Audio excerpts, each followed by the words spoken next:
अस्सलाम वालेकुम। कैसे हैं आप सब? आज जो हम पेपर करने लगे अपने पास पेपर सीरीज के अंदर वो आपका कंप्यूटर साइंस का पेपर 4 है। 9618 पेपर 42 मई जून 2023 का। और ये हम पाइथन में सॉल्व करने लगे हैं। इसके अंदर आपको दो टेक्स्ट फाइल चाहिए होगी। एक आपको चाहिए होगी employees.txt और एक artweek1.txt।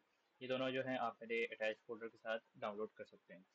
प्लस इस पेपर की ये जो ये पीडीएफ है ये भी आपको उसी फोल्डर में मिल जाएगी। इसको एक्सेस करने का तरीका मैंने पहले भी बताया हुआ कि जिस फ़ोल्डर के अंदर आप अपना प्रोग्राम कोड सेव कर रहे हैं उसी फ़ोल्डर के अंदर ये फाइल्स भी होनी चाहिए। आप देख सकते हैं कि इधर मैंने इनको साथ-साथ खोला भी हुआ है। पेपर में इट्स नॉट रिकमेंडेड कि आप ये टेक्स्ट फाइल्स खोलें, लेकिन अगर आप खोल लेते हैं तो वहाँ कुछ होता नहीं है। वो बेसिकली कोई पाबंदी नहीं है इसको खोलने में। खैर, इधर वो कहते हैं कि क्वेश्चन नंबर 1 देखते हैं कि 1D array needs to store the name of 10 animals. Write a program code to declare the global array of string animal and store 10 items. अच्छा, बेसिकली आपने एक एरे बनानी है 10 एनिमल्स के लिए। उसका नाम एनिमल होगा, उस पर 10 आइटम आपने स्टोर कर देने। 10 स्ट्रिंग आइटम स्टोर करने का क्या मेथड होगा आपके पास? इधर आप लिखेंगे ग्लोबल एनिमल। एनिमल को बना लेंगे एक आप अपनी एरे, जो कि आपकी स्ट्रिंग एरे है, और इसके अंदर आप इसको एस्ट्रिक्स को भरिए। बेसिकली अभी 10 एलिमेंट्स की आपकी एरे बन रही है। इसकी मार्किंग स्कीम मैं साथ साथ दिखा दूं, मैं अक्सर मार्किंग स्कीम दिखाना भूल जाता हूँ। तो भी आपके अच्छा उसने इस तरह डिक्लेयर कर दिया। खैर, उसके बाद जो है क्या कहते हैं, वो कहता है कि the main program needs to store the following animals in the array: horse, lion, rabbit, mouse, deer, bird, whale, elephant, kangaroo, tiger. Write program code to store these animal name in the array. The name must be in the lower case and stored in the order given in the list. Basically अब हमने ये 10 animals जो हैं आपने array के अंदर store करने हैं। ये सिंपल तरीके कि आप इधर लिखेंगे एरे एनिमल डॉट अपेंड, और इस लाइन को आप 10 दफ़ा बेसिकली कॉपी कर लें, कंट्रोल सी करके।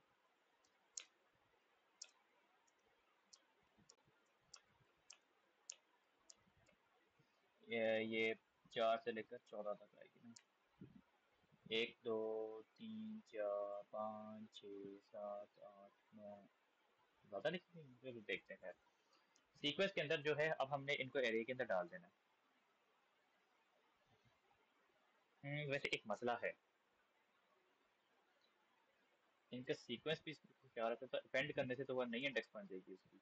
इधर अपेंड नहीं करेंगे हम, बेसिकली इधर हम लिखेंगे एनिमल 1 इज इक्वल टू, इधर हम डाटा स्टोर करने के लिए इसको इधर साइड पे खोल लेते हैं, इज इक्वल टू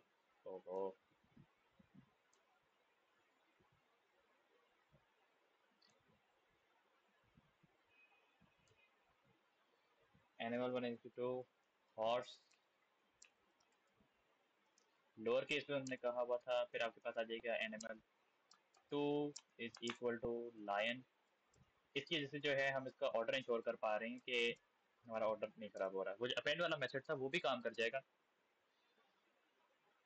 इसमें वैसे कोई मसला नहीं था, लेकिन जो सीधा तरीका है हम वही कर लेते हैं। एनिमल 3 इज इक्वल टू, आपके पास आ जाएगी यहाँ पर रैबिट। काफी लंबा काम होने वाला है, मैं इसको पॉज कर लेता हूँ फिर मैं करके आता हूँ वापस। अपॉन अ सेकंड थॉट मैं सोचा था कि वो अपेंड वाला मेथड ठीक था, क्योंकि इधर अगर आप आके देखें भी इसको, तो एक तो इसके अपेंड मेथड ही यूज किया हुआ है, दूसरी बात ये है कि वो एरे क्योंकि जिस तरह से उसने इनिशियलाइज कराई थी उस वजह से आप ये करने के बजाय आप डायरेक्टली अपेंड कर लें तो वो भी आपके लिए आसान काम है। वैसे भी जब एक फीचर एग्जिस्ट करता है तो उसको यूज करना एक बेटर अप्रोच। तो इधर आप लिखेंगे बेसिकली एनिमल, एनिमल था या animals, animals, animal, animals, animals dot append. Basically इधर आप लिखेंगे, और इस लाइन को अब आप 10 दफा कॉपी करने, जो पहले मैं काम कर रहा था वो ठीक था। 5 6 7 8 9 10। इधर अब आपके पास स्ट्रिंग्स में लिखकर जो है आपको वापस बुलाता हूँ। अच्छा, तो इसके बाद जब हमने ये डाल लिए तो नेक्स्ट पार्ट में वो कह रहा है कि the function pseudocode procedure sorts the array into descending alphabetical order using only the first character in each animal name. The function length array data returns the number of elements in the data array data. यानी कि आपके पास function length जो है वो आपको इस array की length दे रहा होगा। इसका पता है आपको कि हम इसे एलियन बोलते हैं। ये कह रहा है कि the function mid string start quantity returns quantity number of characters from string from the starting. Basically जो मिड का फंक्शन आपके सूडो कोड में है ये उसी की बात कर रहा है। यानी कि मिड टाइगर 02 जो है पहले दो कैरेक्टर्स रिटर्न करेगा। इधर 1 डाल के 2 रन करेंगे तो आईजी रिटर्न होगा आपके पास। यानी कि स्टार्ट पोजीशन और उसके बाद कितने कैरेक्टर्स आपने उठाने हैं वो आपका मिड का काम करते हैं। बाकी लेंथ बता रहे थे कितने कैरेक्टर्स के अंदर हैं। तो उसको यूज करते हुए इन्होंने कहा हुआ है कि आप जो हैं यहाँ पर अपना ये 4 रैंडम ब्लैंक्स कंप्लीट करें और इस कोड को सॉर्ट डिसेंट लिखें। मैं इसी के अकॉर्डिंग कोड लिखता हूँ। वैसे तो ये थोड़ा बहुत डिफर भी कर सकता है। आप लोगों को पता होगा कि जब आप पाइथन में करते हैं तो ये वन लेस के लिए आप चला रहे होते हैं दोस्त को, तो सूडो कोड से थोड़ा सा डिफरेंट होती है आपकी बबल सॉर्ट। बबल सॉर्ट ही है ना? हाँ, बबल सॉर्ट ही। सबसे पहले आप इधर लिखेंगे फॉर वाई। आपके पास कहाँ से वाई शुरू हो रहा होगा? वाई बेसिकली आपके पास शुरू हो रहा होगा 0 से। फिर उसके बाद वो कहता है if mid animal Y mid. इधर आपके पास क्योंकि हम इसको सॉर्ट कर रहे हैं इन डिसेंडिंग ऑर्डर, यानी कि ये किससे छोटा होगा तो सॉर्टिंग होगी। यानी कि ये वाली जो चीज़ है ये आपके y+1 से छोटी अगर होगी तो उस केस में आप इधर डाल देंगे। काफ़ी सिंपल सा पेपर लग रहा है मुझे, ये वैसे इतना लंबा काम है नहीं। इधर आपके पास जो है इधर आप लिख लोगे बेसिकली अपना y और इधर आपके पास टेम्प आ जाता है। ये कोड अगर आपको नहीं आता तो मोस्टली एक रट्टे वाला कोड है, इसके अंदर कोई बहुत ज़्यादा रॉकेट साइंस नहीं है। और उसके बाद जो है कहा हुआ है कि write program code for this को सॉर्ट डिसेंडिंग। इसको देखने की जरूरत नहीं, मैं वैसे आपको करके दिखा देता हूँ। सबसे पहले आपके पास आ जाएगा sort def sort descending. Descending ऐसे लिखते हैं। पैरामीटर में क्या ले रहा था ये? पैरामीटर में आपका स्ट्रिंग ले रहा था ये। आई गेस डिसेंडिंग की ये स्पेलिंग नहीं होती, ये एस सी होता है। ओ भाई क्या हो गया? एरर तो बता दो। रीडिक्लेयर्ड एनिमल मल्टीप्लेक्स इनिशियलाइजेशन। अच्छा छोड़ो कुछ भी। अ, इधर जो है क्या कहते हैं आप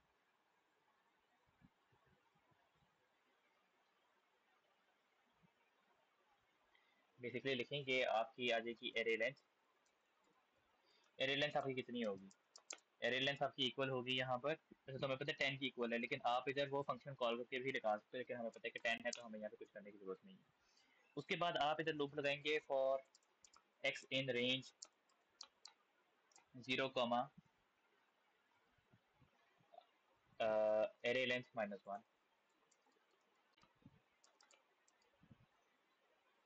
और आपका दूसरा लूप लगेगा यहाँ पे, यानी कि बिल्कुल 0 से 9 तक है ना, ये अरे फर्स्ट इंडेक्स 0 होती है तो 0 से लेकर 9 तक की इंडेक्स की बात हो रही है।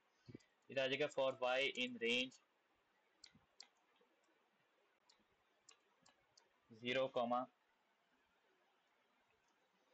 Array length -x-1। उसके बाद जो है कहते हैं आपने इसका कंपैरिजन और स्वैपिंग किस तरह से करनी है। आपको जो मिड वाला फंक्शन होता है ना वो पाइथन में कोई तरह से डायरेक्टली यूज नहीं होता। आप स्ट्रिंग्स को उसी तरह से एक्सेस करते हो जिस तरह से आप 1D और 2D एरे को एक्सेस कर रहे होते हो। किस तरह से एक्सेस किया जाता है? इधर लिखा जाएगा इफ एनिमल वाई, यानी कि अभी जो लूप चल रहा है उसके अंदर जो फर्स्ट करेक्टर है is less than animals. Animals Y plus small Y है,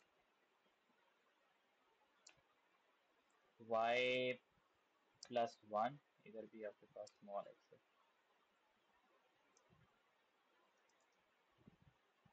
अगर ये केस है तो आपने इसकी स्वैपिंग कैसे करनी है। इधर आपके पास दूसरे एलिमेंट आ जाएगा 0। बेसिकली ये क्या मैं सबसे कर रहा था कि बेसिकली जो आपका स्ट्रिंग एलिमेंट होता है वो एक एरे के अंदर एक और एरे को स्टोर किया होता है। तो ये आपकी एरे इंडेक्स है वाई, और ये उस स्ट्रिंग की पोजीशन है, यानी जीरो पोजीशन। याद रहे कि जो फर्स्ट इंडेक्स इन पाइथन होती है वो हमेशा 0 होती है, 1 नहीं होती। उसके बाद जो है कि हमने स्वैपिंग करनी है। आप इधर टेम्प के साथ भी स्वैपिंग कर सकते हैं, विदाउट टेम्प भी स्वैपिंग कर सकते हैं। टेम्प के अंदर आप डालोगे एनिमल्स वाई 0, लेकिन सॉरी इधर 0 नहीं आएगा क्योंकि आपने पूरा वर्ड ही उठाना है। तो उसके बाद आप एनिमल्स वाई में डालोगे एनिमल्स वाई +1, और एनिमल्स y+1 में आप टेम्प डाल दोगे एनिमल्स y+1 एनिमल्स y। अच्छा, ओ सॉरी 10। अच्छा, अब जब आपका ये काम हो गया हुआ है तो इसके अंदर अगर कोई आई गेस कंफ्यूजन आपको ज़्यादातर इस बात की आ सकती है कि सर ये स्ट्रिंग के साथ सक्सेस हो रही है, सॉर्ट के साथ हुआ है, हमने तो सिर्फ एस की वैल्यू नहीं कैलकुलेट करनी थी, तो एस की वैल्यूज वगैरह कैलकुलेट करने की जरूरत नहीं होती। पाइथन इस बात पे खुद इंटेलिजेंट होती है ना कि वो इसकी एस की वैल्यूज कैलकुलेट कर लेती है और उसके हिसाब से ही सॉर्ट कर रही होती है, बिकॉज वो ए बी सी डी को समझ सकती है कि ये वो उसकी एस की वैल्यूज के हिसाब से कंपेरिजन कर देता है आपका। और आपका ये बबल सॉर्ट कोड हो गया, इसको मैं चेक करा देता हूँ आपको इसमें। तो अच्छा, इधर इन्होंने ना सूडो कोड आपको दिया है, लेकिन मैं बता दूं कि ये जो सूडो कोड होता है ना ये कंप्लीट करना कोई जरूरी नहीं होता। लेकिन मैं रिकमेंड करूंगा कि आप कंप्लीट करना, फिर इसी को देख के जो है अपना सूडो कोड लिखें। मैं याद रखिए ये नेक्स्ट और एंड प्रोसीजर नहीं लिखना होता पाइथन में, वो डिफरेंट होता है, लेकिन वैसे आप कर सकते हैं कंप्लीट, आपको बड़ी आसानी हो जाती है उधर पेपर में। ये हमारा कोड था, बिल्कुल ठीक लिखा गया। उसके बाद जो है कि कहते हैं वो कहता है write program code to amend the main program to call the procedure sort descending output the sorted order of the array with each animal name on a new line and test the program to output. अच्छा, ये कहता है कि नई लाइन के ऊपर each animal name को प्रिंट करना है, सॉर्टेड कंटेंट आपके पास आए and animal name on a new line. तो न्यू लाइन के ऊपर कैसे करते हैं, इधर आप प्रोग्राम कोड के अंदर लिखेंगे सबसे पहले आकर अपना सॉर्ट डिसेंडिंग कॉल आपने कर दिया। उसके बाद आपने करना है फॉर एक्स इन एनिमल्स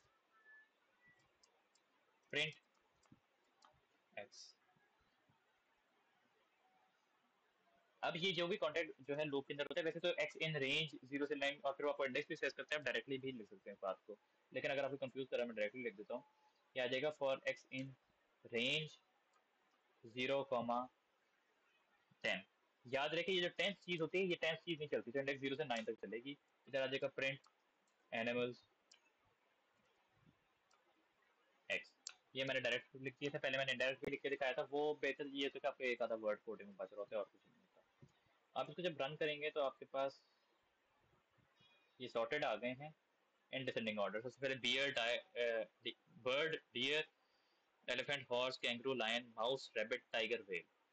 जो चीज़ मैं कह रहा था अगर मैं वो आपको करके दिखा दूं, अगर फॉर एक्स इन एनिमल्स तो वो भी इसी तरह ही काम करता है, एनिमल्स प्रिंट एक्स। तो ये भी उसी तरह ही काम करेगा। यहाँ पर इसको रन करें तो आपके पास सेम वही आंसर आ रहा है। इसकी वजह से आपको कोई वो रेंज के इशूज़ नहीं होते। अगर आपको ना आइडिया रहा हो कि कौन सी रेंज आपने इस्तेमाल करनी है, कितने रेंज में वैल्यूज़ को रखना है, तो सिंपली आप इस तरह से वो डायरेक्टली अरे का नाम लिख दें, रेंज नहीं डालना, for x in animals print x. आपको नहीं आइडिया हो रहा कितनी रेंज रखनी है, सिंपल मेथड है। उसके बाद आपने जो है कहते हैं अगर इधर आपका अरे लेंथ का भी आइडिया नहीं हो रहा तो सिंपली आप ये भी कॉल करके कर सकते हैं, लेंथ एनिमल्स। ये फिर भी काम करेगा, उस वक्त पे भी आपका कोड कोई गलत नहीं होगा। इसलिए मैं चेक करा लेता हूँ आउटपुट हमारे पास जो आया है वो से ये लाइन के आउटपुट किया है, और आपके पास ये bird deer elephant horse kangaroo lion mouse rabbit tiger whale आ गए। उसके बाद जो है कहते हैं क्वेश्चन नंबर 2 की जानब जो चलते हैं, तो उस पर लिखा हुआ है business sells a single product, customer can purchase one or more of this product. यानी कि वो कोई एक ही चीज़ बेचती है बस कंपनी, और एक कस्टमर जो है वो एक या से इससे ज़्यादा वो चीज़ खरीद सकता है। The business needs a program to store the data about the sales in a circular queue data structure. Circular queue का सवाल है कि circular queue थोड़ी सी tricky होती है, इस बात का ख्याल रखिएगा। Each item has an ID and a quantity, for example, ABC and 2. Write program code to declare a record structure, sale data to store the data about each sale. आपने यहाँ पर रिकॉर्ड स्ट्रक्चर बनाना है। Record structure आपको पता है कि जब हम रिकॉर्ड में बनाते हैं तो हम basically object oriented programming use कर रहे थे, सवाल ये कि यहाँ पर हम एट्रीब्यूट्स पब्लिक रखते हैं, प्राइवेट नहीं रखते। पब्लिक एट्रीब्यूट्स कैसे बनाए जाते हैं तो देखने आप इधर बनाएंगे। सबसे पहले अपने पास class cell data, def space double underscore init self comma, आपके पास था उसकी आईडी और उसकी क्वांटिटी, और इधर आप अपने पास वो दोनों एट्रीब्यूट्स बनाएंगे। कैसे? इधर आप बनाएंगे, क्या उसके एट्रीब्यूट्स का नाम था, एज एन आईडी एंड, हाँ ठीक है, self dot ID is equal to ID, और इसके आपने डाटा टाइप डिस्क्राइब कर देनी है। आईडी जो है आपके पास वो एक स्ट्रिंग है, और सेल्फ डॉट क्वांटिटी आपके पास क्वांटिटी है विच इज इंटीजर। ये प्राइवेट नहीं, इसे प्राइवेट लिखने की कोई जरूरत नहीं है आपको। इसकी अगर मैं मार्किंग स्कीम दिखा दूं तो आपके पास ये मार्किंग स्कीम है, उसी तरह से काम हो। उसके बाद वो कहते हैं write program code to declare global array circular queue of 5 items to store the sale records. Basically circular queue बनाने अपने 5 आइटम्स की, declare the global pointer head and tail, declare the global variable number of items, initialize यानी कि number of items का है, head और tell pointer को भी बनाने वेरिएबल, और क्यू जो है वो 5 आइटम्स की होगी। Initialize all elements of the array circular queue to an empty record where the ID is null and the quantity is -1. Initialize head, tail and number of items to 0. सबसे पहले जो है कि कहते हैं ये क्लास से बाहर निकल आना है, क्योंकि ये ऐसे पब्लिक काम है तो उसमें कोई आपको क्लास के अंदर रहने की जरूरत नहीं होती। आप सबसे पहले लिखेंगे अपना circular queue is equal to एक आपकी एम्प्टी आ जाएगी, और इसको कैसे इनिशियलाइज करेंगे आप वो बताता हूँ आपको। अब इधर लिखेंगे फॉर एक्स इन रेंज 0,5, आप इधर करेंगे सर्कुलर क्यू डॉट अपेंड, इधर आप करेंगे sale data blank string comma quantity उसकी कितनी, क्वांटिटी उसकी सेट की थी -1 पर, क्वांटिटी -1 थी। उसके बाद आप अपने वेरिएबल्स बनाएंगे global head, global tail, global number in queue, I guess यही नाम था, और इन सबको आपने सेट कर देना है -1 के ऊपर, 0 के ऊपर। अच्छा, number of item, number of item, इधर आप हेड को सेट कर देंगे 0 पर, टेल को सेट कर देंगे 0 पर, और नंबर ऑफ आइटम्स को सेट कर देंगे 0 पर। आई नो ये ग्लोबल इस तरह से लिखना थोड़ा सा अजीब लगता है, वो एरर दे देता है इसके ऊपर, लेकिन आपका जो मार्किंग मेथड है उसके अंदर आपको ग्लोबल इस तरह से बनाने को कहा गया हुआ है। अगर आप यहाँ पर देखें आकर तो उसने भी इसी तरह से किया हुआ है। हाँ ठीक है। उसके बाद तो कहते हैं the function enqueue takes a new record as a parameter, inserts the record in the circular queue at the element pointed by the tail। Tail की जो पोजीशन है उसको यूज करना है इंडेक्स, और आपने उसके अंदर जो पैरामीटर में वैल्यू आई है वो उसके ऊपर डाल देनी है। Update the pointer and other variables as required, आपको पता है कि जब आप डालते हैं तो टेल पॉइंटर आपका इंक्रीमेंट होता है bye 1। Return -1 if the circular queue is full, return 1 if the record is stored successfully। Circular queue जब आपकी फुल हो गई, यानी कि आपके नंबर ऑफ आइटम्स 5 हो जाएं, तो आपने -1 रिटर्न कर देना है, वरना आपने 1 रिटर्न कर देने के काम आपका सक्सेसफुल हो गया। कैसे किया जाएगा, आप इधर लिखेंगे सबसे पहले आकर डेफ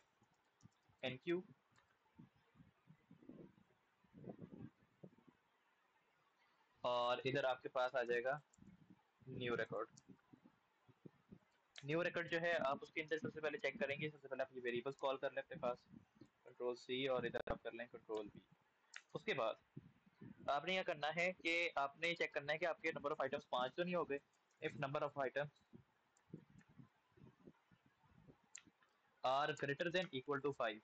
अच्छा, आप सोचिए कि इक्वल टू 5 क्यों नहीं रखा, क्योंकि कभी कभार के सिस्टम ग्लिच के अंदर आपको छोटी छोटी प्रैक्टिस काफी काम आ जाती है। देयर इज अ पॉसिबिलिटी कि आपके number of items for a glitch या बग 5 से भी ज्यादा चले जाएं, तो उस केस में फिर वो ये करेगा नहीं, तो इसलिए हम इस चीजों को ख्याल रखते हैं। Return -1 else. अब अपने आइटम उसमें ऐड कर देना है। कैसे आइटम ऐड करेंगे आप जो आपका टेल पॉइंटर किधर पॉइंट कर रहा था इनिशियली, जैसे कहा था टेल पॉइंटर। अच्छा, इधर हमारी मर्जी है, टेल पॉइंटर अभी 0 पर है, एरे इंडेक्स 0 पर है। इसका मतलब ये है कि अगर मैं आपको दिखाऊं, तो अगर वो -1 के ऊपर होता तो इसका मतलब ये था कि वो आपके पास जो भी एरे बनी हुई है इस तरह से,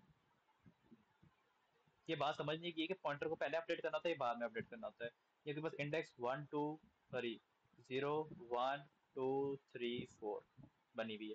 आपका पॉइंटर, आपका टेल पॉइंटर इधर है और आपका हेड भी इधर है, ठीक है। यानी कि इस सिस्टम के अंदर, इस सिस्टम के मुताबिक जब आपका हेड पॉइंटर और टेल पॉइंटर इक्वल होंगे एक दूसरे के, तो आपकी एरे खाली है। इधर आपने क्या करना होगा कि जब उससे कहा हुआ कि आपने टेल पॉइंटर में भी डालना, तो पहले आप इधर वैल्यू डालेंगे और उसके बाद आप टेल पॉइंटर को +1 करेंगे। ड्राइंग थोड़ी सही नहीं आ रही क्योंकि मैंने अपना राइटिंग पैड कनेक्ट नहीं किया हुआ। वो बेसिकली मैं दूसरे लेक्चर्स लिए करता हूँ, नॉट फॉर पाइथन, लेकिन खैर यू गेट द पॉइंट कि टेल पॉइंटर आपका तब अपडेट होगा, पहले वैल्यू ऐड होगी फिर टेल पॉइंटर आपका अपडेट होना चाहिए। तो इधर आपने चेक करना है कि आप इस पर रिकॉर्ड ऐड कैसे करेंगे। रिकॉर्ड ऐड एक्सपेंसेस इस तरह से होगा कि आप इधर लिखेंगे circular queue tell,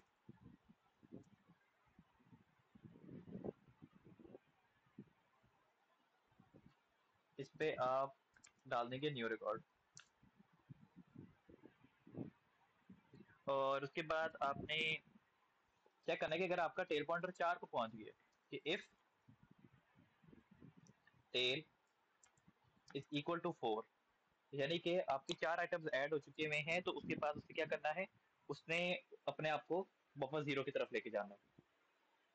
tell pointer अगर 4 से इंडेक्स की तरफ पॉइंट कर रहा है, यानी कि आपके नंबर टू ऐड आइटम्स 5 हो चुके हुए हैं, लेकिन ऊपर से कोई वैल्यू अगर डिलीट हुई है, फॉर एग्जाम्पल अगर वैल्यू डिलीट ना हुई होगी तो नंबर ऑफ आइटम्स तो आपके ग्रेटर देन इक्वल टू 5 ही आएंगे। लेकिन ये नंबर ऑफ आइटम्स वाली रिस्ट्रिक्शन हमने पूरी कर दी, इसका मतलब ये नहीं था। उसके बाद अगर आपकी टेल यहाँ पहुंची हुई है और number of items is less then 5, तो इसका मतलब ये है कि ये वाली जगह अभी खाली है। रेस क्यों नहीं हुआ, ये वाली जगह इंडेक्स थी, ये भी खाली है। इधर ऐड हो चुका है डाटा, इधर ऐड हो चुका है डाटा, इधर ऐड हो चुका है डाटा, इधर भी ऐड हो चुका है डाटा। अगर आपका ये था तो फिर आप इस वाले के ऊपर पहुंच जाओगे वापस। तो कैसे पहुंचना है, इधर से आपने करना है, तो ये तो आप कर दोगे टेल को असाइन कर दोगे 0, वरना एल्स सिंपली बस टेल पॉइंटर को आप इंक्रीमेंट कर दोगे, टेल +1, उससे आपकी टेल इंक्रीमेंट होगी। और उसके बाद आपने यहाँ पर आकर नंबर ऑफ आइटम्स को इंक्रीमेंट कर देना है। इस एल्स वाले चीज से बाहर निकलना था, लेकिन इस बार वाले एल्स से बाहर निकलना था। नंबर ऑफ आइटम्स ये भी आपके इंक्रीमेंट हो गए बाय 1, और इधर आप लाकर रिटर्न कर दो कि 1 कि आइटम ऐड हो गया है, रिटर्न 1। यहाँ पे आपका कोड कंप्लीट होता है। बेसिकली बात क्या थी कि इधर सर्कुलर क्यू को समझने की जरूरत है कि पहले चेक करना है कि आपके नंबर ऑफ आइटम्स 5 तो नहीं हो गए। अगर वो 5 हो गए तो इसका मतलब आपकी क्यू फुल है, ओवर राइट नहीं करना डेटा। अगर नंबर ऑफ आइटम्स 5 नहीं है, फिर क्या करना है, फिर आपने क्या करना है कि आपने आइटम को टेल पॉइंटर की तरफ एज एन इंडेक्स यूज करते हुए डालना है आइटम को, और आपने टेल पॉइंटर को इंक्रीमेंट कर देना है।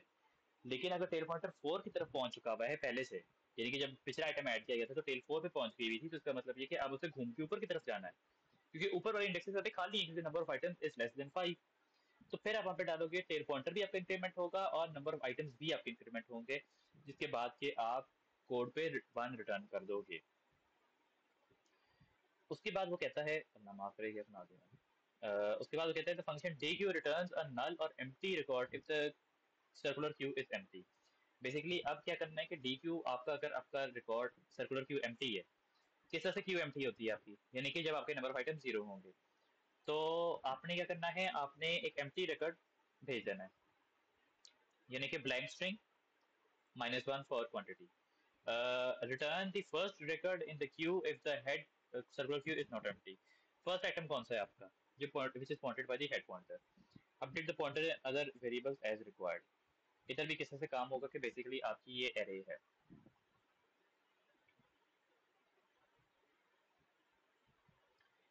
इधर आपका हेड है और आपका हेड अभी इस तरह पॉइंट कर रहा है। अगर वो खाली है तो नंबर ऑफ आइटम्स आपका 0 होगा, वरना कोई आइटम उसके अंदर फॉर एग्जांपल एडेड है। हर दफा जब आइटम ऐड होगा तो सॉरी रिमूव होगा, तो पहले इस हेड पॉइंटर को एज एन इंडेक्स यूज करते हुए वो आइटम रिमूव किया जाएगा और फिर इसको इंक्रीमेंट कर दिया जाएगा उस तरफ कि इधर से आइटम रिमूव हुआ है, डी क्यू हुआ है। और जिधर भी पॉइंटर पड़ा हुआ है तो यानी कि वो आपका स्टार्ट ऑफ क्यू है। अब इसके बाद वो कहते हैं कि आप एक आइटम को डी क्यू करना था, तो आप पहले आइटम उसको इंडेक्स से रिमूव करोगे और उसके बाद वहां पर अपने हेड को इंक्रीमेंट कर दोगे। आपका हेड करता करता इधर पहुंच गया, जब इधर वाला आइटम भी रिमूव हो गया तो उसके बाद आपने हेड को किधर इंक्रीमेंट करना होगा, बेसिकली हेड इंक्रीमेंट करेगा वापस इस वाली इंडेक्स की तरफ। तो इसके सर्कुलर को भी ख्याल रखना, सर्कुलर के साथ ख्याल रखा जाएगा, मैं आपको करके दिखा देता हूँ। इधर सबसे पहले आप लिखेंगे def dequeue. Dequeue का कोई पैरामीटर नहीं होता इन जनरल केसेस। आप सबसे पहले अपना डालेंगे जो कि आपका डिलीटेड रिकॉर्ड है, या जो उसकी जगह पे ब्लैंक रिकॉर्ड डालने से करेंगे, आप लिख रहे हैं ब्लैंक रिकॉर्ड। ब्लैंक रिकॉर्ड आपका क्या होगा, sale data blank string comma -1 से। ब्लैंक डाटा बनने के बाद आपने चेक करना है कि आपके अगर नंबर ऑफ रिकॉर्ड 0 हैं तो उस केस पे आपने क्या रिटर्न करना था। सर्कुलर क्यू एम्प्टी है तो आपने रिटर्न करना है अपना एक if number of item is equal to 0, जैसे लेस देन इक्वल टू भी कह लें चले आप, लेस देन इक्वल टू 0 तो आप इधर कर दोगे रिटर्न ब्लैंक रिकॉर्ड। एल्स आप क्या करोगे, यानी कि उसमें अगर आइटम है तो क्या करना है, आपने अपने जो आइटम रिमूव करना था उस केस में आप उस आइटम को रिमूव जिसको करना था उसको आप वहां से निकालोगे। निकालने का तरीका ये है कि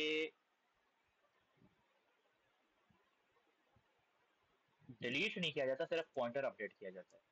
तो उसके लिए आप करोगे ये कि वो जो अपने रिटर्न क्या करना था, रिटर्न दी फर्स्ट रिकॉर्ड, ऐसे रिटर्न भी करना है रिकॉर्ड। तो इधर आप क्या करोगे, इधर आकर जो है क्या कहते हैं, आप सबसे पहले अपने ब्लैंक रिकॉर्ड को अपडेट करोगे as the circular queue head.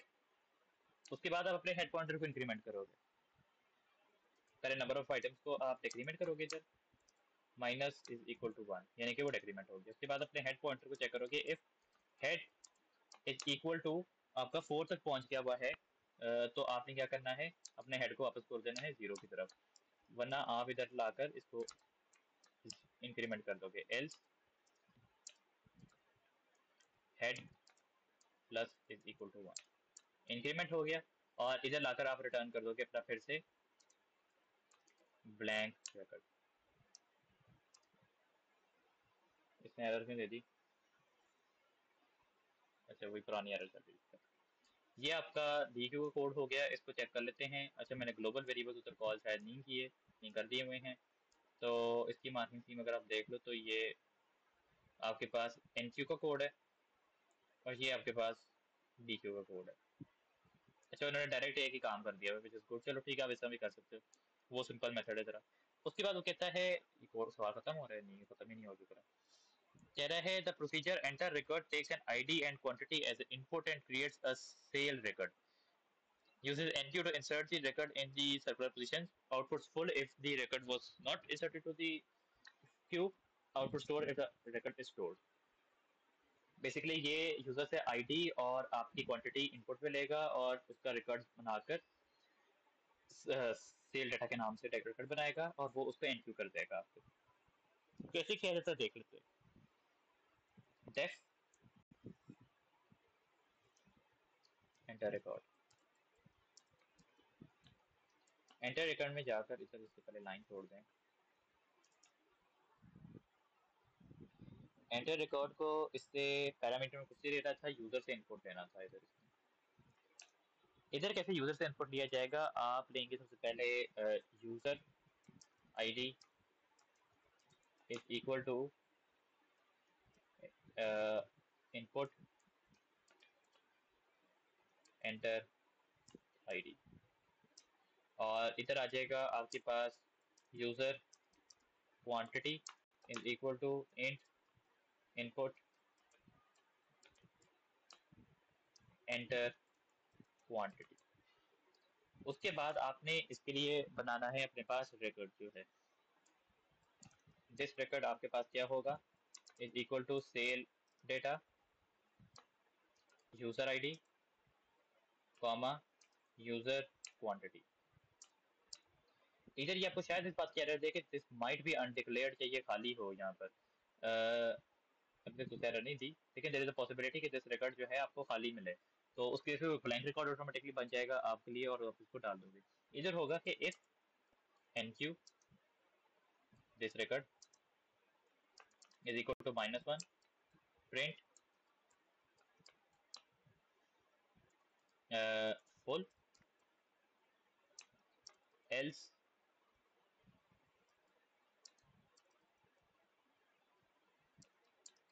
Print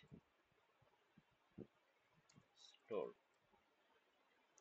अब ये जो लाइन होती है ना, जब ये चलती है तो ऑटोमेटिकली आपका आइटम एनक्यू हो जाता है, वो रिमूव हरगिज नहीं होगा। तो इस बात की आपने फिक्र नहीं करनी कि वो ऐड हुआ या नहीं, या इस तरह से कॉल करते हो इस फंक्शन को डायरेक्टली उसके ऊपर जो है उसका रिटर्न निकाल रहे होते हो किसी वेरिएबल में स्टोर किए बगैर, तब भी हो सकता है। वरना आप पहले एनक्यू को डाल के एक्स में डाल दो, फिर एक्स की वैल्यू निकाल दो, तो वो भी एक ही बात होगी आपके लिए। ये आपने लिखने के बाद आपने अपना काम कर लिया। इसका प्रोग्राम कोड मैं आपको दिखा देता हूँ। तो यही है, ये रिकॉर्ड जो है अपने एंटर करने हैं क्यू के अंदर। use dequeue to remove one record, output either the id or quantity of the removed record, or an error message if the circular queue is empty. Use enter record to input the record with the id llp for a second time। अच्छा चलो ये step by step देखते हैं। सबसे पहले आपने इधर एक लूप लगाना होगा, for x in range 0, नहीं बेसिकली बस 6, ताकि आप 6 इनपुट्स ले सकें। और इधर आप डाल दोगे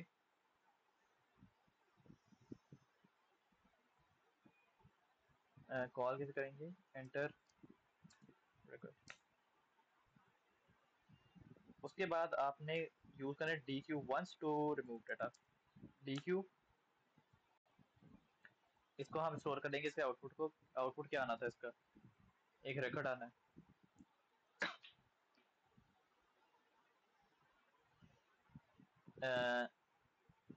इधर आ जाएगा एक्स इक्वल टू, आप इसको करने या एक्स की बजाय उधर आप ने दिस रिमूव, इसका नाम रख लेते हैं। और इधर आ जाएगा कि सिंपली आप जो है कहते हैं, इधर इसको चेक करेंगे कि if this remove dot id is equal to a blank string. तो आपने क्या करना है, आपने प्रिंट करना है कि यहाँ पर आपके पास प्रिंट क्या करना था, हाँ क्यू इज एम्प्टी। वरना एल्स केस में आप जाएंगे और प्रिंट करेंगे यहाँ पर फॉर्मेट के साथ। कैसे किया जाएगा, इधर this remove dot cell ID और comma space comma this remove dot quantity. उसके बाद वो कहता है कि enter use enter record to input the record with the id llp for the second time। ये वाला आपने दूसरी दफा डालना होगा उसके बाद। Output the ID and quantity for all the records currently stored in the array circular queue. अच्छा, उसके बाद जो है कहते हैं आपने जो सेकंड टाइम कॉल करना होगा एंटर रिकॉर्ड को। Enter record, enter record call हो गया। उसके बाद आपने क्या करना है, आपने सारों की आईडी को पुट करना है। फॉर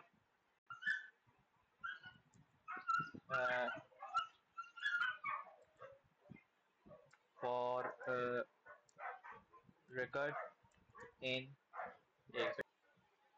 अच्छा, for record in circular queue, इधर आप प्रिंट करेंगे, print record dot ID comma space comma record dot quantity. उसके बाद जो है कहते हैं, ये कहता है कि test your program, take a screenshot. इसको मैं पहले लिख के दिखा दूं कि ये जो सारा कुछ लिखा है ये हमने ठीक लिखा है। जैसे ये लूप लगाने के बजाय इनपुट की बारी जो है उससे बार बार 5 दफ़ा कॉल कर दिया, 6 दफ़ा, चलो ठीक है फिर। उसके बाद आपने ये वाले जो है ना इनपुट्स देने हैं इसको। बेसिकली मैं कब से साथ छोटी विंडो करके लिख रहा हूँ, पता नहीं क्या हो गया मुझे। खैर, enter ID ADF, enter quantity 10, stored oop 1, BXW 5, XXZ quantity 22, ID HQR, enter quantity 6, LLP 3 full। अच्छा, ADF 10 क्या प्रिंट हुआ? अच्छा, बेसिकली जो रिकॉर्ड रिमूव हुआ है वो प्रिंट हो गया है। उसके बाद आपने दोबारा LLP क्वांटिटी 3, तो वो स्टोर हो जाता है। इसके बाद आपके पास ये आउटपुट आ जाता है। इसका अगर आप मार्किंग स्कीम में चेक करें सारे आउटपुट को, तो सारे स्टोर हुए हैं। और उसके बाद ये ADF 10 प्रिंट हुआ है ये फुल के बाद, और उसके बाद उसे LLP सेकंड टाइम एंटर किया, वो स्टोर हो जाता है, फिर आपके पास ये आउटपुट आ जाता है। इस गुड के हमारा जो क्यू का काम था वो बिल्कुल ठीक लिखा गया। उसके बाद जो है कि कहते हैं हम क्वेश्चन नंबर 3 की जानब चलते हैं। माजरत, मेरे घर के पास एक कुत्ते पता नहीं क्यों आ गए हैं, अगर आपको उसकी आवाज़ आ रही हो तो आई एम सॉरी। उसके बाद वो कहता है कि क्वेश्चन नंबर 3 में,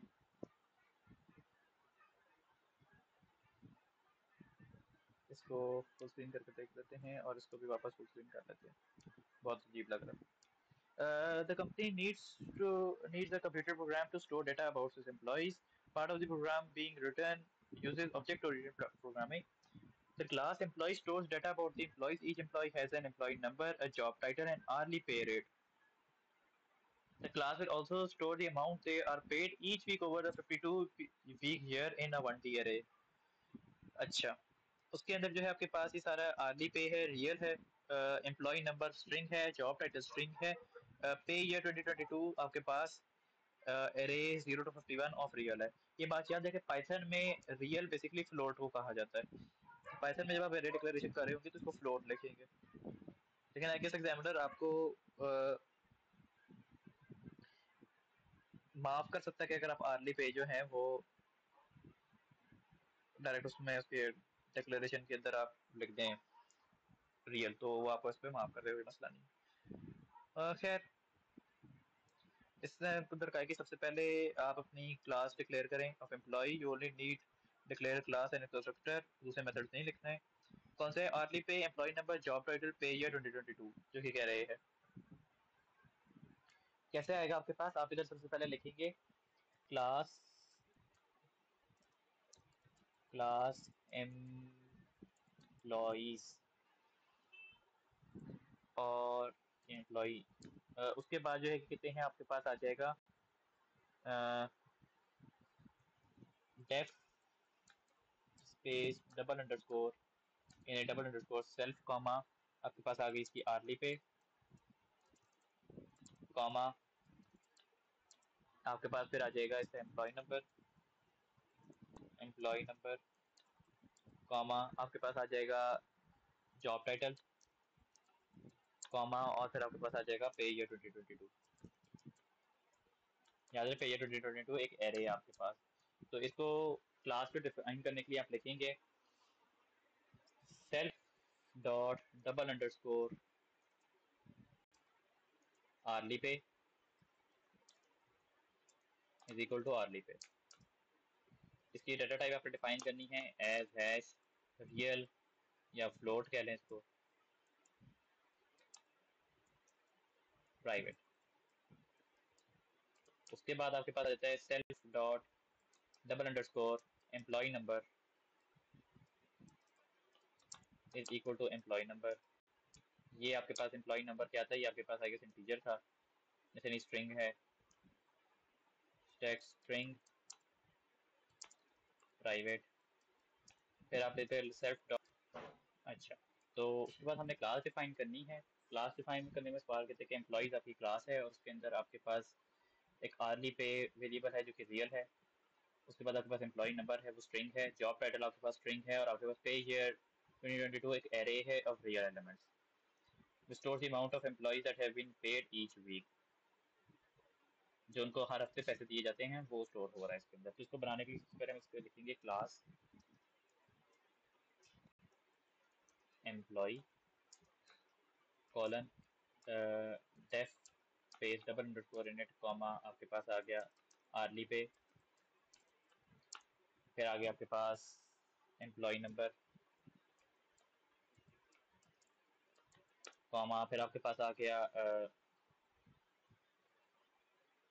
आर्ली पे था में जॉब टाइटल आ गया आपके पास, और उसके बाद आ गए आपके पास पे ईयर 2022 एरे। इधर आप इनके गेटर सेटअप लिख देंगे, मुझे बड़ा पता है तो मैं इधर डायरेक्टली कॉपी कर देता हूँ। ये आपके पास इसके गेटर वो एट्रीब्यूट डिक्लेरेशन है। ये हमने यहाँ पे सारे इनके वेरिएबल्स भी लिख दिए हुए हैं और साथ इनको डिक्लेयर भी कर दिया। उसके बाद हमने यहाँ पे एरे बनानी होगी। तो एरे बनाने के लिए बेसिकली आप करोगे फॉर एक्स इन रेंज 0,52 और इधर बनाया जाएगा self dot double underscore hourly pay, नहीं आर्ली पे नहीं सॉरी पे ईयर 2022 डॉट अपेंड। इसके अंदर आपके पास क्या चीज़ें स्टोर हो रही हैं,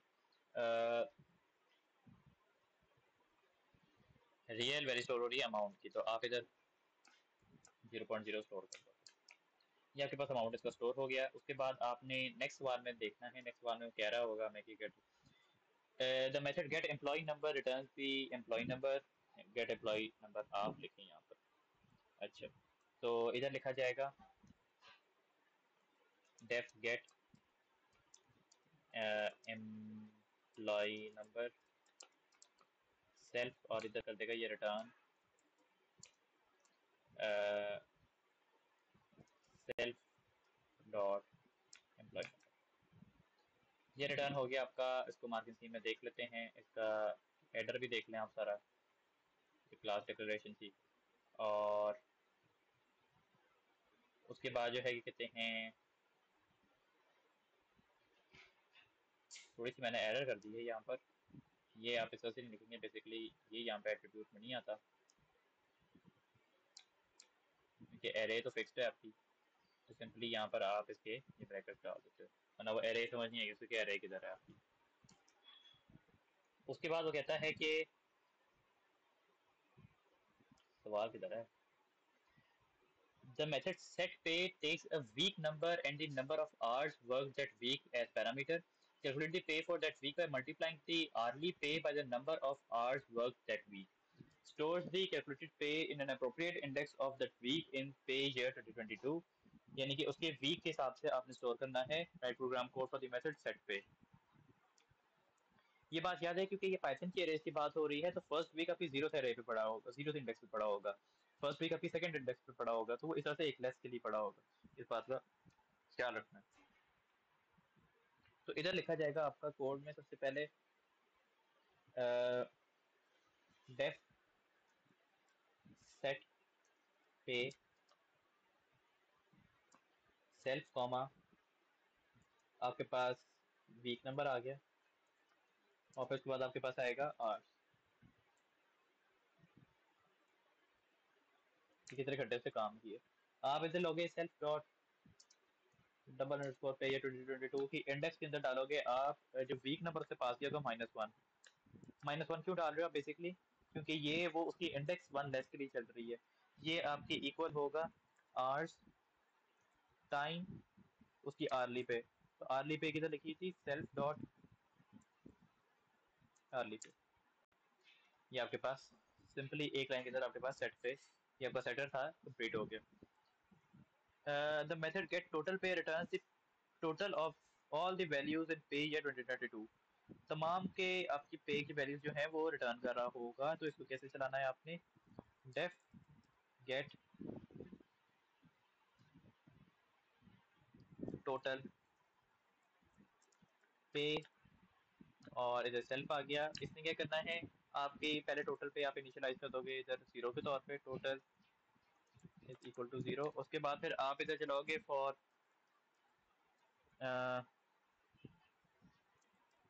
पे इन, इधर ये प्राइवेट एट्रीब्यूट है, इसको डायरेक्टली करते हैं, फॉर एक्स इन रेंज 0,52। क्या करोगे आप इधर, आप टोटल पे रिटर्न करोगे by total is equal to total plus self dot pay year 2022 x. इधर आके आप रिटर्न कर दोगे टोटल, जो भी टोटल बना होगा वो रिटर्न हो जाएगा आपका। इस तीनों की मार्किंग स्कीम देख लेते हैं। ये आपके पास वीक नंबर वाला काम भी आ गया है आपके पास, और ये आपके पास टोटल पे वाला काम भी आ गया। उसके बाद वो आपसे कहता है कि अच्छा ये इनहेरिटेंस का सवाल है। Good. The class the child class manager inherits from the parent class employee. The manager gets a bonus. This bonus value is a percentage, for example 10%. And calculating the pay, the number of hours the manager worked that week is increased by the bonus value. यानी कि जो उसने जितने घंटे उससे काम किया था वो उतनी दफा इंक्रीज कर जाता है, यानी कि ऐड हो जाती है आपकी bonus value. Write program code for the class manager, you only need to declare the class of the constructor. कुछ और आपने नहीं करना। अब आपकी इनहेरिटेंस क्लास इससे बनाई जाती है। इनहेरिटेड क्लास के लिए आपको जो है कहते हैं कॉमन तरीका जो इस्तेमाल किया जा रहा होता है वो सुपर क्लास वाला है और वो सारा कुछ, लेकिन आपको वो सुपर क्लास वाला बनाने की जरूरत नहीं होती। आप इधर बेसिकली करोगे, यहाँ मेन प्रोग्राम की तरफ आओगे और लिखोगे क्लास मैनेजर और इसको ब्रैकेट में आप दोगे एम्प्लॉय। जब भी से एरर देती है तो मैंने कुछ लिखा ही नहीं। उसके बाद आप इधर लाओगे, बेसिकली आप ये जो सारी लाइन है ये आप कॉपी कर लो, कंट्रोल सी, इधर लाकर आप इधर करके control we.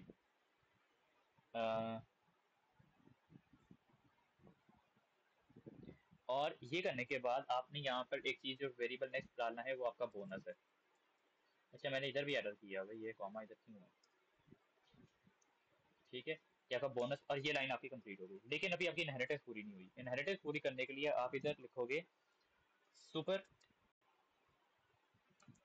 Dot double underscore init double underscore, और फिर से वो जो लाइन आपने कॉपी की थी वो इधर आप कंट्रोल भी कर दोगे। ये सारा मिटा दो और ये आपकी क्लास इनहेरिट हो गई। इनहेरिट क्यों नहीं हुई,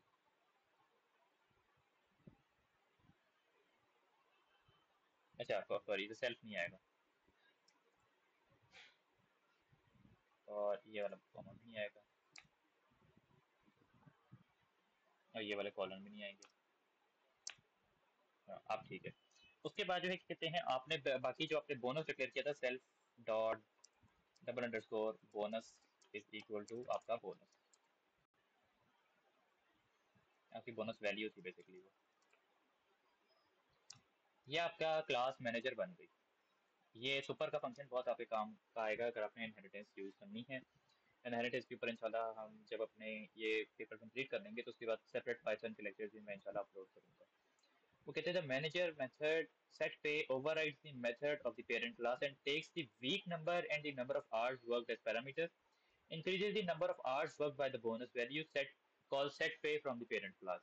अब आपके पेरेंट क्लास से ये मेथड जो है आपने इनहेरिट करना है। कैसे किया जाएगा? इसके लिए आप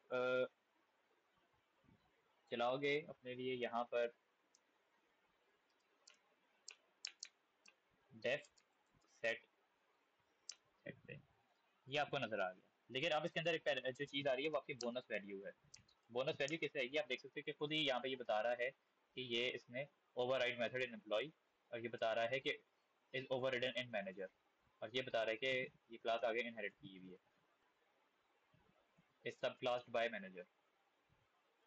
अच्छा, ये करने के बाद आपने यहाँ पर लेना है बेसिकली वही जो काम आपका जो था आर्स, उसको सेट कर देना है। आर्स जैसे अपडेट होंगे उसके, आपने आर्स पे प्रोडक्ट करना है, आर्स से मल्टीप्लाई करेंगे बेसिकली आप उसके जो बोनस आ रहे हैं, यानी कि 1 प्लस परसेंटेज। बेसिकली आप जो है परसेंटेज को कन्वर्ट करने का आपके पास तरीका क्या होता है पाइथन में, बोनस वैल्यू डिवाइडेड बाय 100। यहाँ पे उसकी बोनस वैल्यू जो है बेसिकली परसेंटेज में थी, वो उसके साथ उसने कहा था कि इधर आके मल्टीप्लाई हो रही है जो आपके टोटल आर में। और उसके बाद आप सिंपली यहाँ पर सुपर के साथ कॉल करोगे, सुपर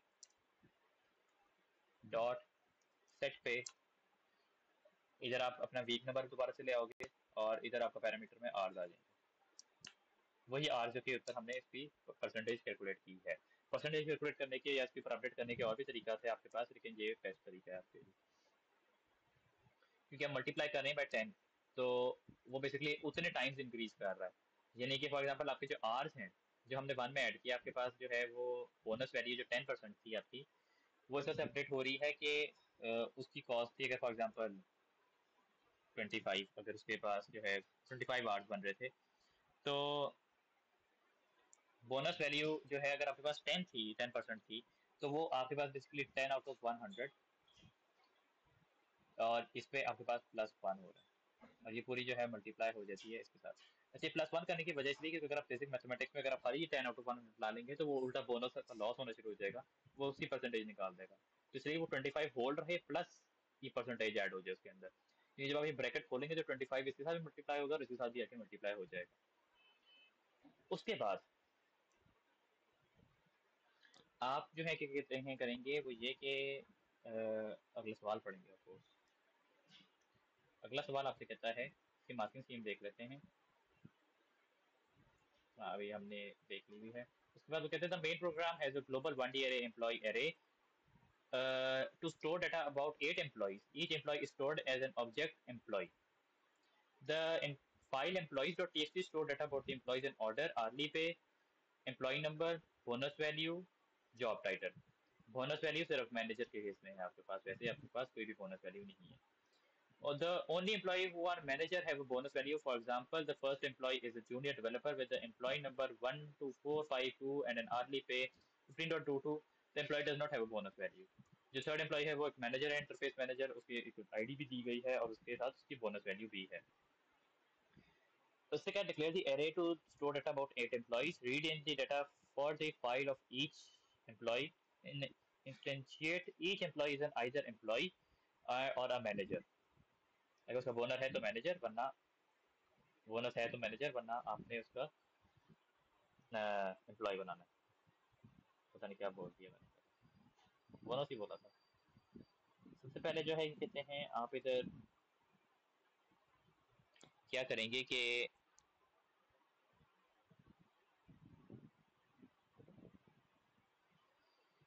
सबसे पहले आप इसके अंदर वेरिएबल्स को डिक्लेयर कर लेते हैं। आप सबसे पहले अपनी पे सेट कर देंगे जो कि आप निकालने हैं 0.0 पर। उसके बाद आप इधर आप उसकी बोनस सेट कर देंगे, वो भी 0.0 पर। उसके बाद जो है कि कहते हैं आप इसे थर्ड वेरिएबल बनाएंगे इसकी जॉब टाइटल का, वो भी सेट हो जाएगा एट अ ब्लैंक स्ट्रिंग। और फिर उसके बाद आप इधर बना देंगे अपने पास आईडी के लिए अगेन से एक आईडी उसकी ब्लैंक स्ट्रिंग होगी। और उसके बाद आप इधर करेंगे try file is equal to open employee dot T X T comma और इधर आ जाएगा फॉर एक्स, इधर आप लूप लगाना है या फिर फॉर इंडेक्स कर लें इन रेंज 0,8 क्योंकि उसे बता दिया कि आपने 8 एम्प्लॉइज को देखना है। कैसे करेंगे आप इधर? सबसे पहले आप देखेंगे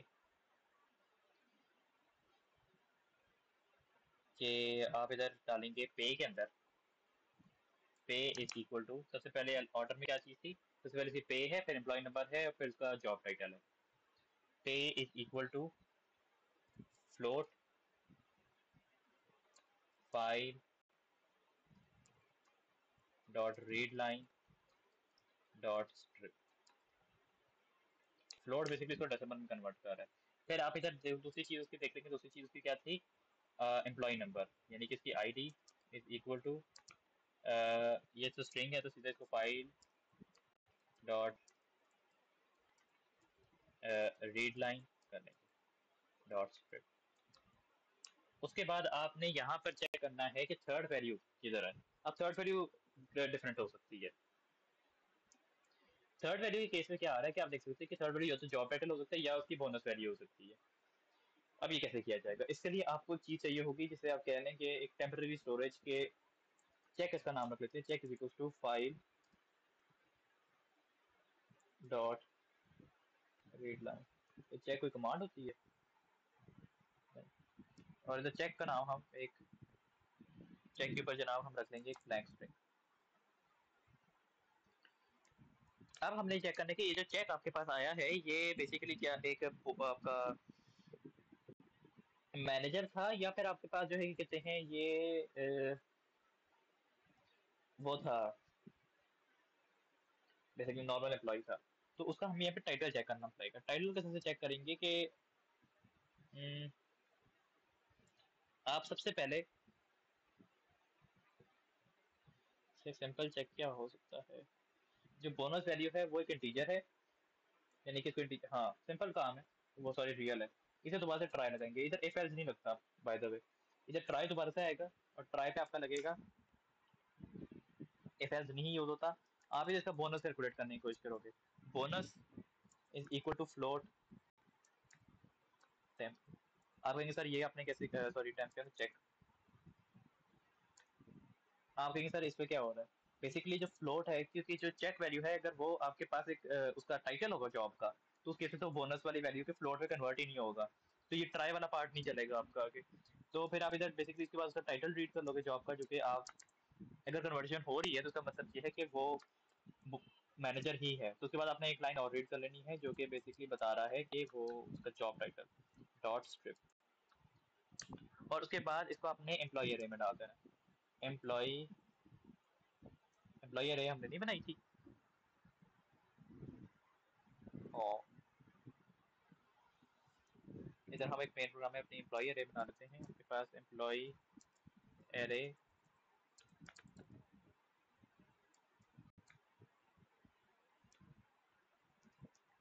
एम्प्लॉय एरे डॉट अपेंड, इधर सबसे पहले उससे क्या कहा था, सीक्वेंस में आपके पास आना है एम्प्लॉय, ब्रैकेट में आप डालेंगे सबसे पहले आपके पास क्या था, एक बता के राइट रिव्यूज, आर्ली पे। आर्ली पे जो है वो हमने यहाँ पे लिखी हुई थी पे की तरह, pay comma employee number. Employee number आपके पास क्या है, नहीं सॉरी इधर मैनेजर आएगा, मैनेजर आएगा, ये गलती कर दी, इधर मैनेजर है आपके पास, पे कॉमा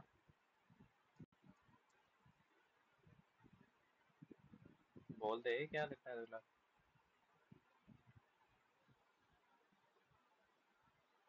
एम्प्लॉय नंबर। अच्छा एम्प्लॉय नंबर उसकी बेसिकली आईडी थी। उसके बाद आप इधर डालेंगे उसका जॉब टाइटल, जो हमने टाइटल में स्टोर किया हुआ है आपके पास, टाइटल कॉमा और उसके बाद उसका बोनस, बोनस। अच्छा अगर हम यहाँ पे डाल दे एक्सेप्ट, एक्सेप्ट क्या कर रहा है बेसिकली, ये जो अंदर वाला एक्सेप्ट है ये कैसे काम कर रहा है कि ये वाली चीज अगर कन्वर्ट नहीं हो रही, ये लाइन नहीं चल रही अगर, तो इसका मतलब है कि वहां पर एक स्ट्रिंग है जो कि आपका एम्प्लॉय टाइटल है। सिंपली आप टाइटल को डाल दोगे इधर, title is equal to check, और आप इधर करोगे एम्प्लॉय अरे डॉट अपेंड इधर किया जाएगा एम्प्लॉई। अब इधर मैनेजर नहीं आएगा, सबसे पहले उसके पास आ जाएगी उसकी आरती पे जो कि अपने पे स्टोर की थी। फिर उसके बाद आ जाएगा कॉमा, आपके पास उसकी आईडी, और उसके बाद उसका जॉब टाइटल जो कि टाइटल में स्टोर है। ये आपका एक्सेप्ट पार्ट हो गया। फिर उसके बाद आपको दूसरे वाले ट्राई का एक्सेप्ट लिखना होगा। इस फाइल को यहाँ पे आगे क्लोज करेंगे, file dot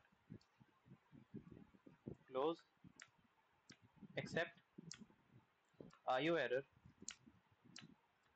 print file not found. I know बहुत लंबा टास्क था और ये थोड़ा सा 2 दफ़ा यूज़ करना कुछ स्टूडेंट्स को नहीं समझ आया होगा। बेसिकली बस ये ट्राई एक्सेप्ट जो दूसरी दफ़ा यूज़ किया, ये आपका इफ एल्स के लिए काम कर रहा होता है। ट्राई एक्सेप्ट होता है कि ये वाली लाइन नहीं चली तो एक्सेप्ट वाले केस में वो चला जाता है, उस केस में एरर नहीं दे रहा होता कि ये चीज़ काम नहीं कर सकती, ये इनवैलिड चीज़ है। अगर आप इसको इफ एल्स में डालोगे तो ये आपको एरर दे देगा कि दिस इज नॉट पॉसिबल, ये करना पॉसिबल नहीं है, और वो रुक जाएगा। लेकिन ट्राई के केस में क्या होता है कि जो चीज़ नहीं चल रही होती वो उसको स्किप कर देता है और एक्सेप्ट पार्ट की तरफ चला जाता है, जिसका कि हमने फ़ायदा यहाँ पर यूज़ किया है। उसके बाद जो है क्या कहते हैं, इसके अगर हम मार्किंग स्कीम देख लें तो उसके अंदर इसने ये आपको इनहेरिटेंस भी करके दिखाई हुई है, और उसके बाद मैंने क्यों नहीं दिखाई मार्किंग के साथ साथ आपको ये सेट पे को भी ओवरराइड किया हुआ है, और उसके बाद इसने ये प्रोग्राम कोड आपको सारा लिख के दिया हुआ है, उससे भी ट्राई एक्सेप्ट ही यूज़ किया है। बेसिकली मेथड ही आपके पास ये था, इसको करना बहुत मुश्किल हो जाता है, आप फिल से करो। उसके बाद वो कहता है कि the file hours week1.txt stores number of hours each employee has worked in week 1 in order of the employee number and the number of hours worked. For example, the first set of data of employee 1 has worked blah blah blah blah blah. The procedure enter hours, read the value from the file, find the location of each employee in employee array, calls the method set pay for each employee. Write program code for enter hours. ये छोटा काम है, शुक्र है, लेकिन ये फिर भी अब दोबारा फाइल का काम आ गया। इधर आपके पास आ जाएगा ये तो क्लास मेथड होगा, क्लास से बाहर बनाया जाएगा ये आपका, किसी क्लास से बाहर बनेगा। डेफ एंटर आर्ट्स पैरामीटर में कुछ नहीं लेगा, आपके पास सबसे पहले आ जाएगा the try file is equal to open, या इसको कैपिटल एफ से लिख देते हैं, file is equal to open आर्स week1.txt कॉमा फॉर रीड। उसके बाद आप क्या करोगे, आप इधर जो करंटली एम्प्लॉय आईडी है उसको एक्सट्रैक्ट करने की कोशिश करोगे, इसलिए आप लूप लगाओगे for x in range 0,8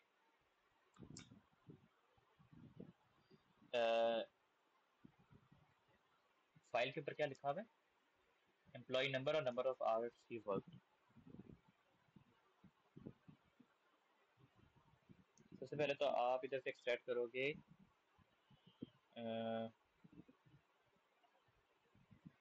read करके this ID is equal to file dot read line dot strip. ये आप चेक करोगे कि आपके पास आईडी आई है या नहीं। उसके बाद आपका इधर दूसरा लूप लगेगा जो बेसिकली सर्च कर रहे होंगे उसको आप एरे के अंदर, फॉर इंडेक्स इन रेंज, या ये इंडेक्स ऊपर भी यूज हुई है तो इसलिए इधर वाई ले आते हैं, इन रेंज 0,8। इधर आप सर्च करोगे इफ एम्प्लॉय एरे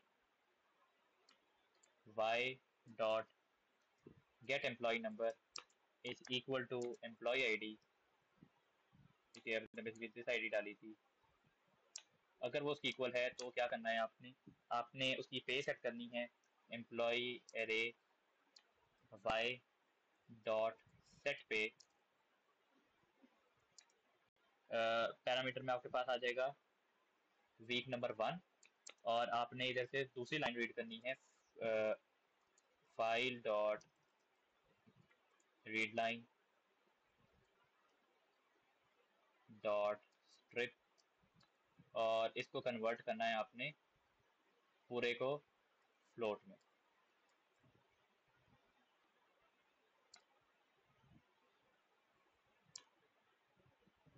अगर ये केस होता है तो आप वैसे अगर आपकी कंफ्यूजिंग वगैरह तो आप सेपरेटली इस काम को एक लाइन अलहदा में कर सकते हो, ये आपको इजी हो जाएगा।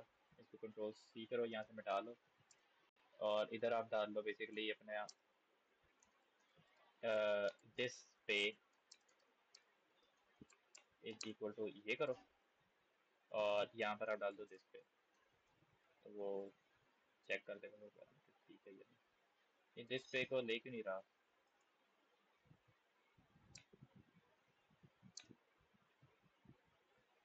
क्या रहा है वैसे दिस और दिस एक्सपेक्टेड किधर एक्सपेक्ट किया जा रहा है मुझसे।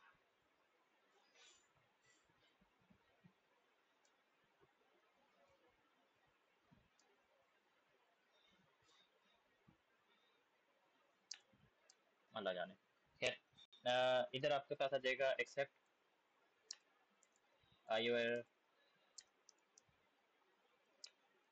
Print file not found. इधर आप साथ यहाँ पे फाइल को क्लोज भी करोगे, file dot close. Enter R का भी कोड कंप्लीट हो गया, तो चेक कर लेते हैं यहाँ पर आकर, तो आप देख सकते हो कि उन्होंने भी ऐसे ही किया हुआ है।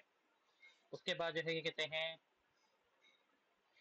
the main program needs to call enter hours and use the method get total pay to output the employee number and total pay of each of the 8 employees. Amend the main program to perform these tasks. Test your program, take a screenshot. ये सबसे पहले आपने जो है main program में अपने enter hours को call करना है।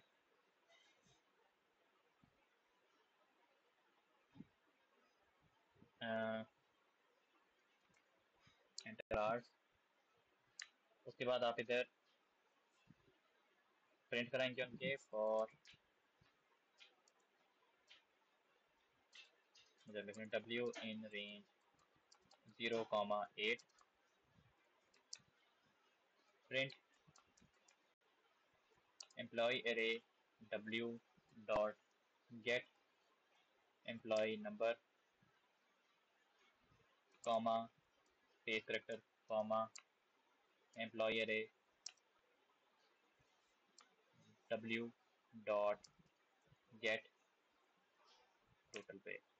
ये निकालनी थी, क्या निकालना था, गेट टोटल पे।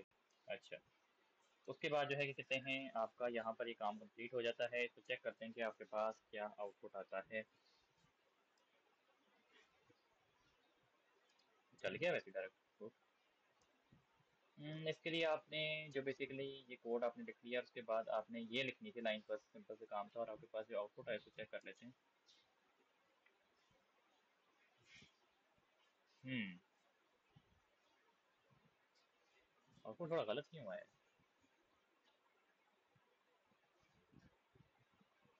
7 ये ठीक है, लेकिन कुछ के केस में ये सीक्वेंस आगे पीछे क्यों हुआ है। चेक करते हैं इसको फाइल के अंदर।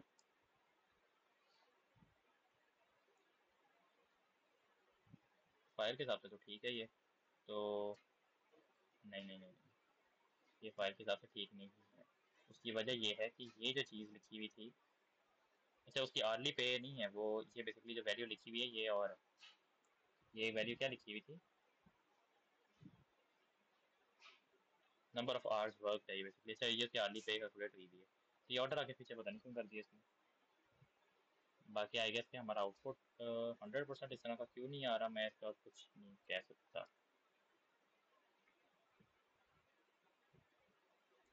लेकिन अगर हम इसके हिसाब से देखें तो सबसे पहले इसी का प्रिंट होना 21548 वाले के सबसे पहले क्यों नहीं प्रिंट हुआ, क्या इसका कोई मामला है इसमें। अच्छा वो इसके हिसाब से प्रिंट कर रहा है, फिर उसके बाद उसने जीरो, हाँ अच्छा वो इस हिसाब से प्रिंट हो रहा है, ठीक है। फिर है कोई हमारा कोई मसला नहीं है इसमें, हमारा अल्हम्दुलिल्लाह यहाँ पर पेपर कंप्लीट हो गया है। आपको कोई सवाल हो इसके अंदर तो आप मुझे कमेंट करके पूछ सकते हो या मैसेज करके पूछ सकते हो, वरना इस वीडियो को लाइक कीजिएगा, शेयर कीजिएगा अपने दोस्तों में, और अपनी राय से मुझे कमेंट में आगाह करते रहिएगा। चैनल को सब्सक्राइब कीजिएगा। आप कोई नेक्स्ट पेपर मुझसे डिस्कस करना चाहते हो कि जो मैं क्लास में यहाँ पे कर रहा हूँ, तो आप मुझे कमेंट करके बता सकते हो। नेक्स्ट वीडियो इंशाल्लाह मैं सून पोस्ट करूँगा, तब तक के लिए टेक केयर, अल्लाह हाफिज़।